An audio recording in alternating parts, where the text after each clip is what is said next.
The pth percentile is the value of a quantitative variable that is greater than p% of the data. What that means is we want to count into the distribution from the left some percent of the values to find that percentile.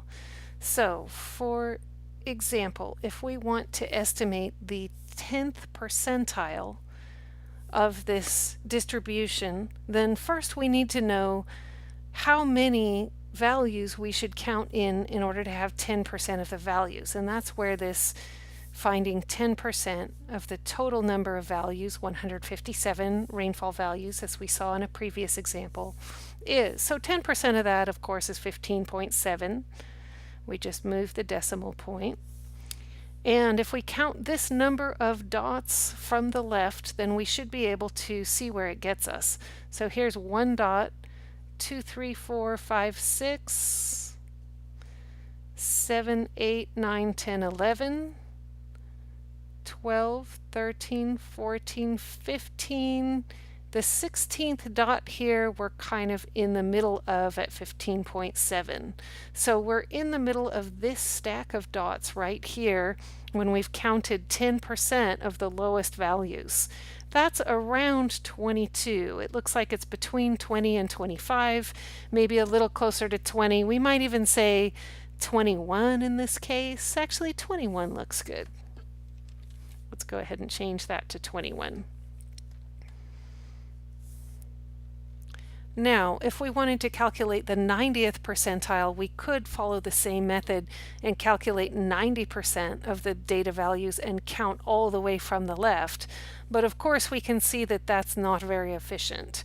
So instead, if we have a really large number that we're calculating a percentile, a really large percentile, I should say, then we should count from the right instead.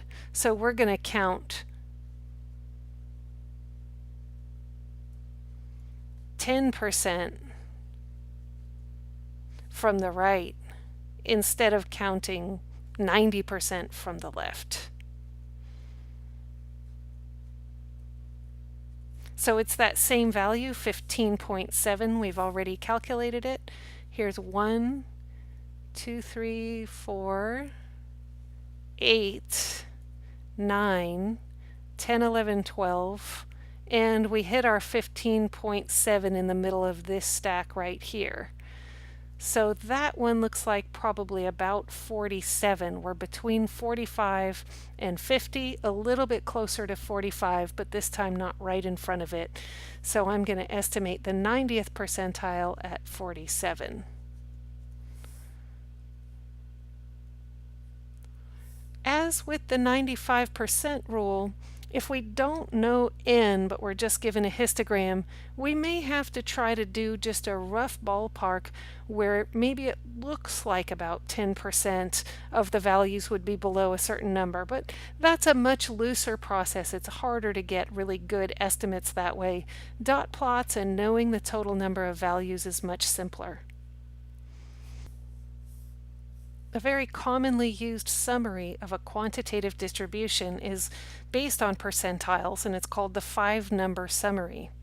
So we're going to estimate the 25th percentile, the 50th percentile, which is also the median, and the 75th percentile of this distribution. So for the 25th percentile, we want to calculate 25% of 80, and that's of course a quarter of 80, which is 20. So I'm going to come into this distribution and count 20 dots from the left.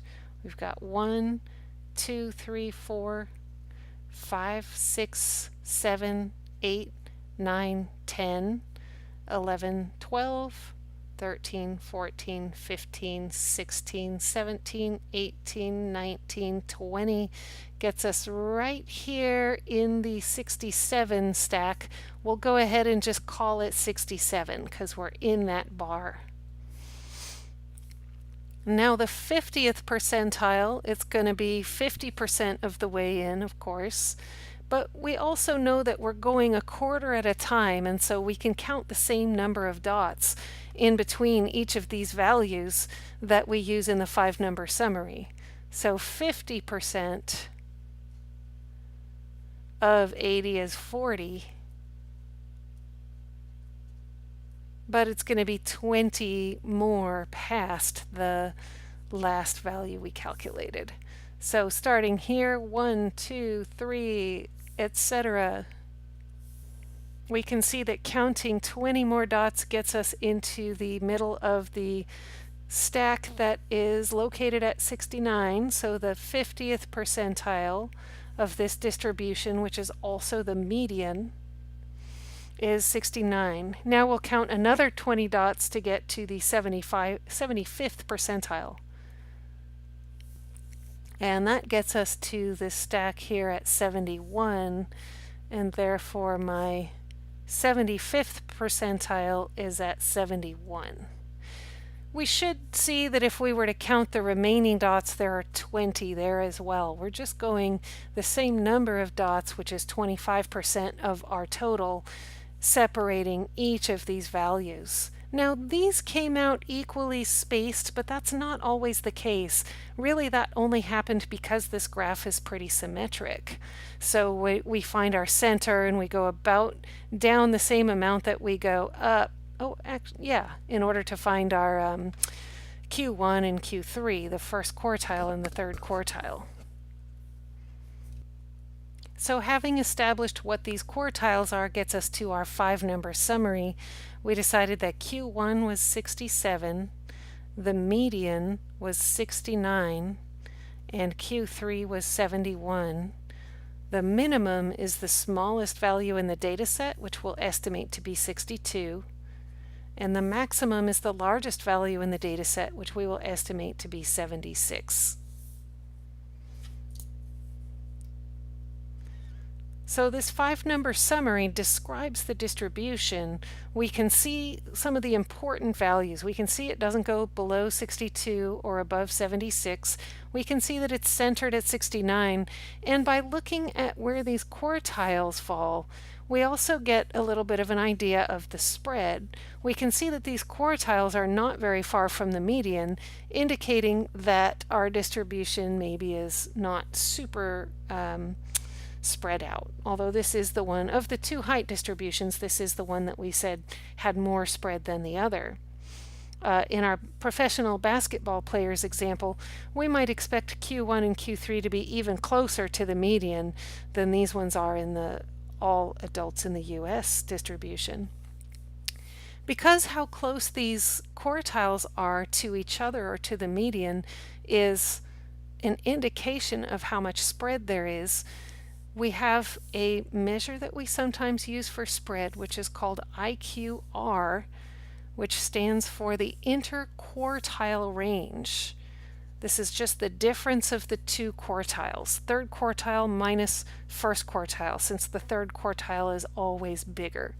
So for this distribution, that would be 71 minus 67, which is 4. So we would have an IQR of 4, and that 4 is a measure of spread or variability. Remember, the words variability and spread are used pretty much interchangeably.